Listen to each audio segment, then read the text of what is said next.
Tournament arcs, bloodthirsty monsters, explosive gunplay, roaring cars, burly men, and all that sakuga. Anime is home to some of the most artistically creative ideas put into motion. Every background that rushes past in the blink of an eye, every hype, booming soundtrack with a full orchestra, it all adds to this adrenaline-rushing experience that has captured our hearts when we were kids. You want hype? We got hype. Boom! Demon Slayer. Boom! Jujutsu Kaisen. Boom! Mob Psycho 100. Boom! One Punch Guy. These shows are only getting more intense. Shows like Chainsaw Man and Kaiju Number 8 are well on their way to becoming anime to just further show off the best from the anime industry. If there were ever a time to be an anime fan, it would be now. What more could we ask for?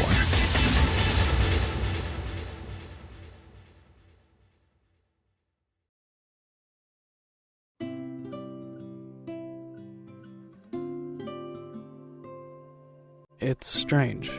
I never thought I'd find myself be drawn to a show that was so ordinary. It's not really a comedy nor a romance, there's no real conflict nor drama, and the animation isn't really flashy. And in being immersed in this laid-back setting where friends hang out and eat food together, I can't help but think of the real world and have a deep longing for a return to normalcy. I've found myself holed up at home, watching lots of YouTube and anime to pass the time, and during an unbelievably stressful moment in history, the show has managed to touch my heart.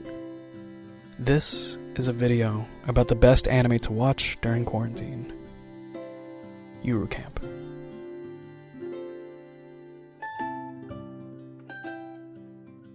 Gosh, I hope this doesn't sound mean. I've seen a few videos titled something like Anime to Watch During Quarantine, and they're not really any different than a top 5 anime to watch list. The shows they recommend are good, but I don't see how it has anything to do with quarantine, besides being a complete escape from reality. Which is fine, but I think that market is plenty saturated. Let's see if I can recommend something specific to the times. Part of the reason why I think Yuru Camp is the best quarantine anime to watch is because it isn't an escapist anime. Quite the opposite. It's one of the most grounded, down-to-earth show I've seen in a long time. Yuru Camp is about Rin, an introverted girl who loves camping by herself, but slowly opens up to enjoy camping with the new friends she makes. The majority of the show is about the day-to-day interactions with this friend group, as they slowly learn the ins and outs of camping. The biggest appeal of the show is the colorful visuals and the lighthearted atmosphere from the music and the activities the characters partake in. It's about as slice of life as it gets. Nothing I've said so far is particularly special, nor unique to this show, but what is unique is how the author is able to naturally weave in a large number of underlying themes throughout the story. Themes are abstract ideas, but are important to a story because they tell some sort of lesson or observation about human behavior. They're like vague takeaways you get when you finish a story, and these takeaways have the potential to change your perspective on something or can hit emotionally because of your own personal experiences. While themes can be inserted into a story intentionally, they can also just naturally emerge from the story on their own. Alright, enough English class talk. Let's get into the specific themes in Yuru Camp. A decent amount of Yuru Camp is just watching these characters travel. You know, traveling. The thing in anime that is often skipped so that we can get to the next exciting part in the story. Yuru Camp, on the other hand, relishes this travel time because it's about the whole experience rather than the destination. And what we see as Rin drives her moped is the quiet beauty of nature. And dogs. Very good dogs. And it's these little moments of traveling that we really get to appreciate the serene, colorful surroundings in Yuru Camp. Travel time is something that's often overlooked in our day-to-day, but it's something that has the potential to be relaxing and peaceful, rather than something that's only necessary or a nuisance. And without fail, Yuru Camp shows this travel time as not only comfortable, but also almost zen in all its simplicity. Another theme that overlaps with the previous one is conveyed through the enjoyment of food. When human Kirby goes to town on some ramen, we can't help but think she makes the food look really good. And suddenly, we want cupped curry ramen too, even if we know it's pretty ordinary, unimpressive food. However, the difference between how we often see this food and how Nadeshiko sees it is that she's able to completely live in the moment and enjoy the experience of eating through and through. And that's another tricky thing to do because it's easy to see eating as merely a task to complete and isn't worth noticing. Yuru Camp demonstrates another example of something a lot of people overlook, despite being an important part of our daily lives, through the simple activity of enjoying food. Another great moment in the anime that's worth noticing is when Nadeshiko goes into a store and finds a portable candle lamp she wants, but can't afford. She's upset by it briefly, but she eventually finds a job and works hard enough to finally buy it. Nadeshiko is working towards a small, attainable goal that makes her happy, and it doesn't seem like Yuru Camp has any interest in exploring big, grandiose dreams. That's not the type of story this show is telling. There's a much clearer focus on these short, personal victories. Speaking of short things, there's this single moment in the show that touches on a sad subject, but is handled quite maturely. Rin drives her moped to visit a shrine that had a dog she was looking forward to meeting. But when she got there, she learned that the dog had passed away years ago. And after visiting the dog's grave, she texted her friend Anna about the experience. Rin asked Anna if it bothered her that she knew that her dog wouldn't be able to live as long as her.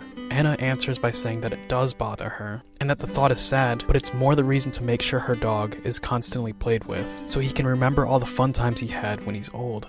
Anna recognized that even though life is short, she wants to make it fun and memorable for others. The last bit that I'll mention has to do with the texts that Rin and her friends send between each other, which is presented in a really cute way. They send each other a lot of silly texts, and on top of that, they share a lot of pictures between each other. Whenever Rin is camping alone, she keeps in touch with her friends and shares pics of the food she's eating or the city lights at night. Even when their friends aren't physically together, it never feels like they've really left each other. And I'll stop there. You can probably see what I'm pointing out in this show. Yuru Camp is surprisingly thematically rich. I don't think it's a stretch to point out these themes. It's about the experience, not the destination. Live in the moment, there's a lot we miss. Achieving small, attainable goals is very rewarding. Life is short, so make it enjoyable for yourself and others. Keep your friends close, even when they aren't with you. These themes aren't particularly profound, but I think they're effectively communicated. On top of Yuru Camp's laid-back, relaxing atmosphere, there's a layer of genuine, hopeful spirit. During quarantine, when there's an increasing sense of isolation and loneliness, Yuru Camp focuses on the small things we can do and think in our daily lives.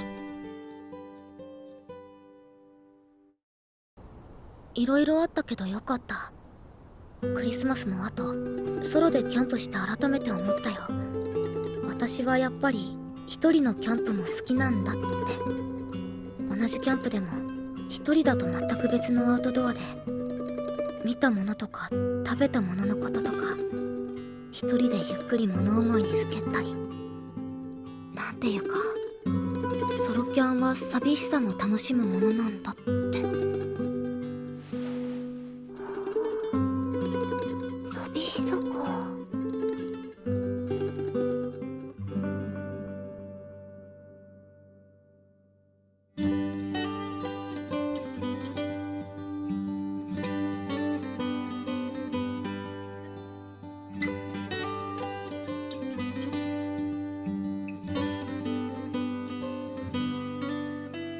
Hey, that's the end of this video. Thank you so much for watching.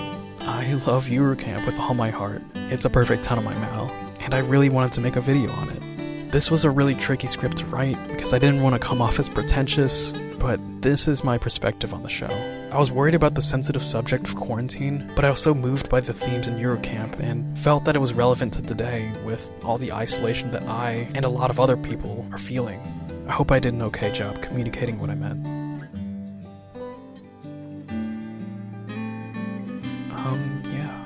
That's all I have to say. Like, comment, subscribe, and I'll see you in the next one. Take care, guys.